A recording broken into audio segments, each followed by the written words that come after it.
You remember them. They were all over the radio. They sold out the best venues in town. They even had major label deals. But somehow, they didn't quite turn this into lasting success. Unfortunately, this happens more often than you might think. In this video, I'm looking at 7 bands who made it to the very brink of stardom, but just couldn't make it to the end zone. Some broke up, some faded into the background. Some even went country. So let's see what we're dealing with here.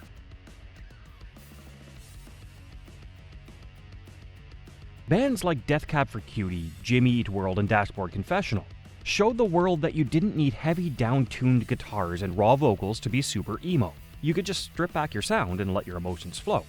That's what Aaron Marsh, Brian Lawrenson, James Likeness, and Thomas Blair did when they formed Copeland back in 2001. After replacing Blair with Rusty Fuller on drums, the band released Beneath Medicine Tree in 2002. An achingly delicate album inspired in equal parts by the hospitalization of Marsh's girlfriend and the passing of his beloved grandmother. Released on the indie label The Militia Group, that first album laid the groundwork for what would follow. In Motion was released on the same label 2 years later, and was something of a sleeper hit for the band. It achieved a moderate showing in the charts, just enough to land the band on Columbia Records' radar. Major label debut Eat, Sleep, Repeat should have been the band's springboard to stardom, but Copeland struggled to find traction among mainstream music fans. Despite solid reviews, the band parted company with Columbia, and also with original member James Likeness. With your eyes closed, watching a stranger, if you find yourself here on my side of town, use control when you hold too tight, or turn your head. For the next record, the band signed up with Tooth and Nail, the label known for its work with Under Oath and Norma Jean. Despite not being on a major, You Are My Sunshine was actually Copeland's biggest selling album, but it was also their final album, at least for the moment. Shortly after, the band broke up. While they would return for 2 more albums on Tooth and Nail, they've never quite lived up to the promise they showed in the mid-2000s. It's not that they aren't making great music, it's just that they never quite clicked with the record-buying public. Copeland are still around, and still performing. They just aren't selling out massive venues like Death Cab and Jimmy Eat World. But hey, that's no bad thing.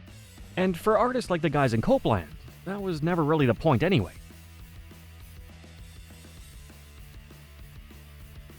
The early November did everything right, or nearly everything anyway. Their demo tape was, by the band's own admission, pretty poor quality, and they only sent it to one label.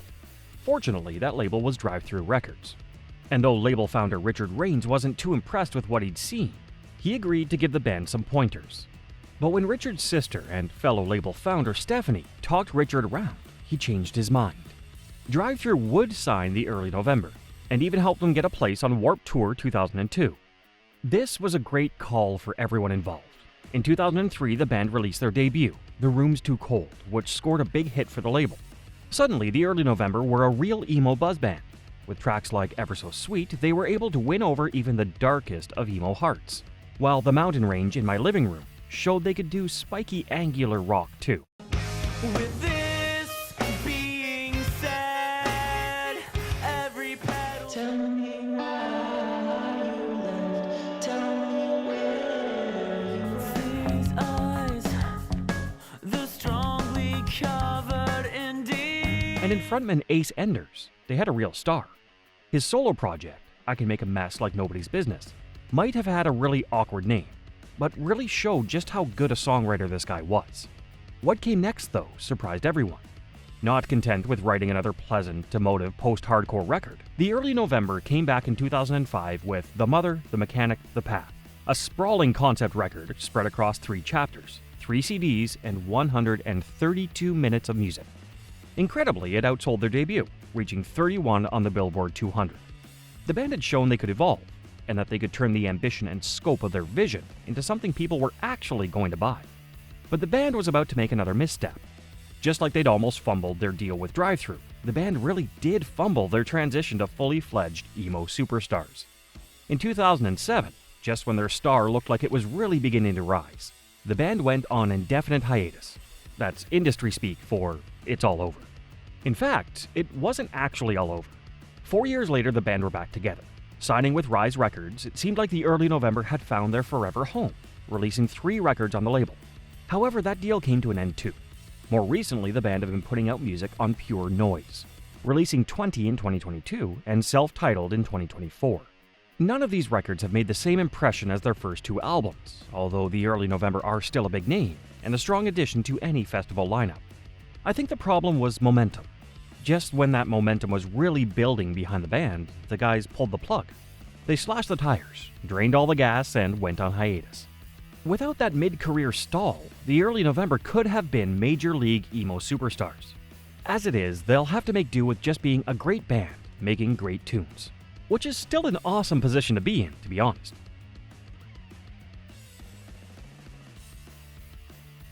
For a little while, Hey Monday were huge. Or at least frontwoman Cassidy Pope was huge. Back in 2008, Paramore had just torn up the charts with Riot, and major labels were desperate to find their own version of the band. Florida's Hey Monday looked like they could be exactly that. In Cassidy Pope, they had a smart and charismatic frontwoman, and they had some fun poppy punk rock tracks to back up their image. But here's the thing, they weren't Paramore. They were undoubtedly talented, but they didn't have the artistry and musical invention of their more famous Tennessean scene mates. Still, that didn't matter much to Columbia Records. When their first and only album, Hold On Tight, hit stores in 2008, it was a smash. Homecoming, I'm coming, my sweet mistake. We're talking to her, they're messing with me. It's finally clear you're blessed. You hit me with a break. And now Support slots with the Academy is, All Time Low and Fall Out Boy followed, and it looked like the band was going to join the pantheon of the pop-punk elite. Unfortunately, that's not what happened. By 2011, the scene had shifted, and Columbia didn't really see Hey Monday as a bankable option anymore. The band got dropped and the project ground to a halt. While the band were on hiatus, Cassidy did her own thing. She basically dropped all the punk attitude and released a solid, chart-topping country album entitled Frame by Frame. Oh, and she won the 2012 edition of The Voice. So maybe that was the problem. Cassidy Pope was born to be a country pop star, not a punk icon. She did some cool stuff with Hey Monday, but ultimately it wasn't the band that audiences were interested in. It was her. Hey Monday have got back together a couple of times for reunion shows, but to most people, Cassidy is always going to be the winner of The Voice first, and the singer from Hey Monday second.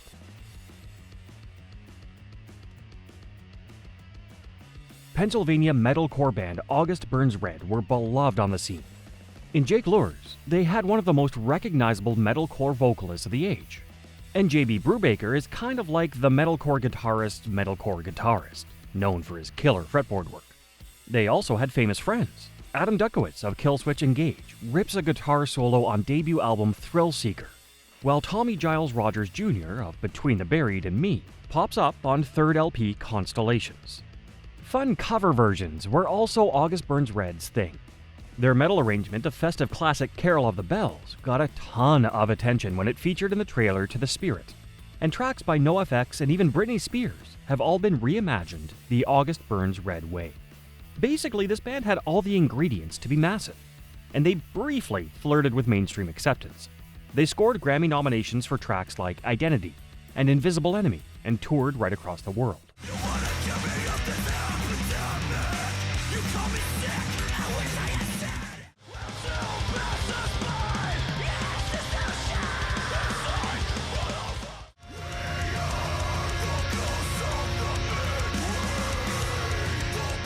They even knocked on the door of the Billboard 200 Top 10, finally breaking through with Rescue and Restore in 2013, reaching number 9. But ultimately, they were probably just a bit too, ferocious for the mainstream. Grammy nominations are one thing, but can you imagine August Burns Red playing on mall radio at Christmas time? Probably not, even if they are covering A Christmas Carol. August Burns Red probably don't care too much about this. 10 albums into their career, they're still knocking out awesome, punishing albums. The mainstream's loss is metalcore's gain.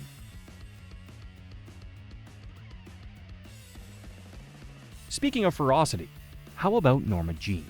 Emerging from the ashes of failed rap metal project Ludacris, the Georgia band burst onto the metalcore scene with Bless the Martyr and Kiss the Child in 2002.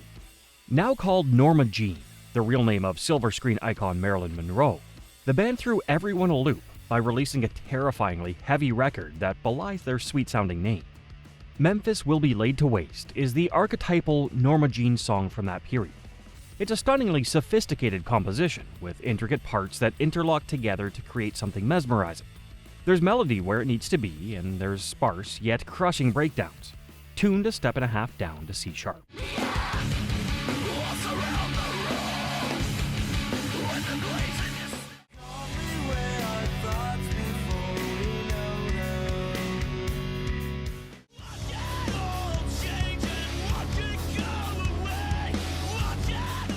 The track even features a stunning guest turn from Me Without You's Aaron Weiss, whose urgent, pleading delivery provides an amazing contrast to frontman Josh Scogan's screams. Those screams were at the heart of what made Norma Jean so awesome. So when Josh left to form The Chariot after the album was released, how could Norma Jean possibly continue? Well, they did. First, they brought in Brad Norris on vocals, but when that didn't work out, they settled on Corey Brandon of the band Eco Carsis. A change of vocalists has killed plenty of bands, but not Norma Jean. They returned in 2005 with Oh God, the Aftermath, a record that's very different to Bless the Martyr, but surely just as good.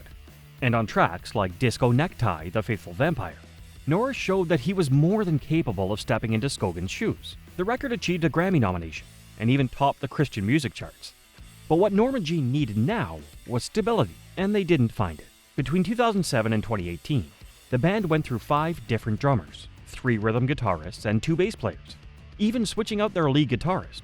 When Chris Day left the band in 2015, none of the original members remained. And by original members, I mean guys who were in Ludacris. But Norma Jean have prevailed, in one sense or another. They might not have hit the blistering heights of those first few records, but they've managed to top the Christian charts twice more since Oh God, as well as 3 other top 3 positions. Very good going indeed for a band as uncompromising as Norma Jean.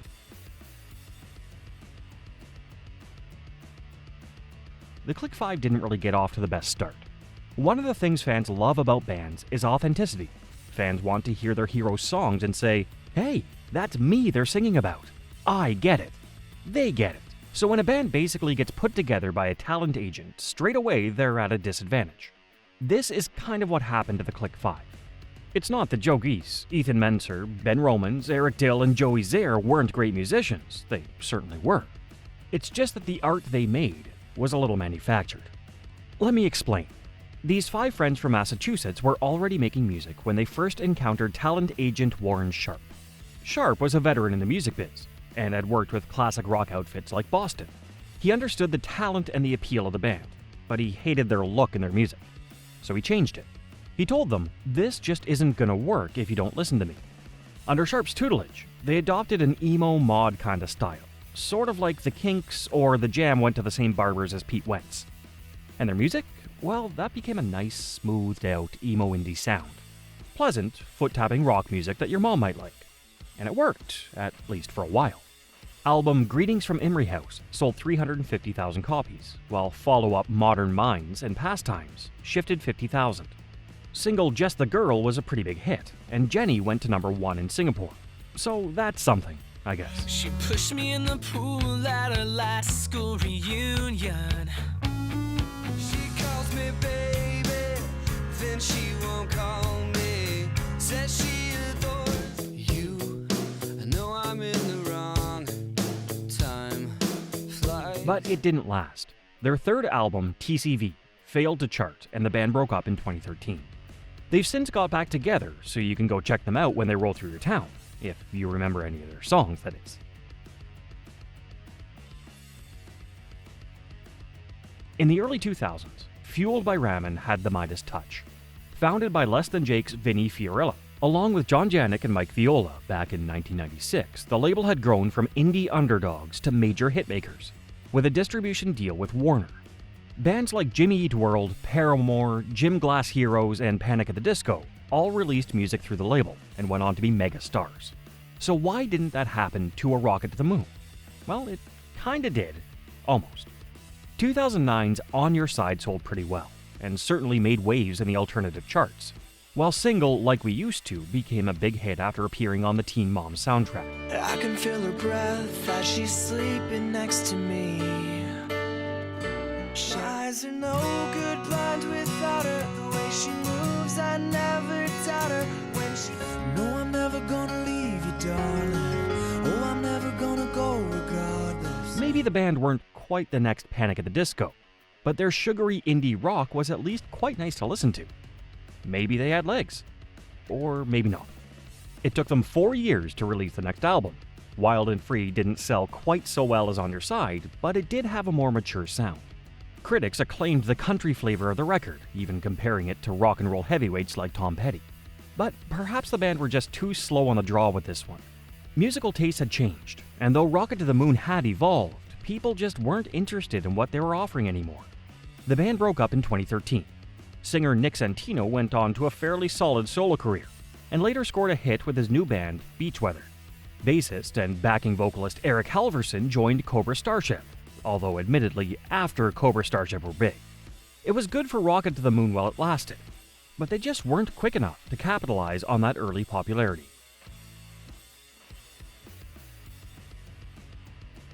The music business is fickle. Super fickle. Early successes don't always translate to staying power. In fact, more often than not, it's the opposite. Burning bright then burning out is a pretty standard career path.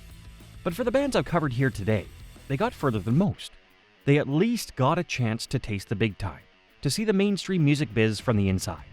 After that, some bands imploded, some faded away, but most just stuck at it. They understood the amazingness of what they'd achieved, and they'd settled into long careers of making music, without the pressure of major label success hanging over them. So what do you think?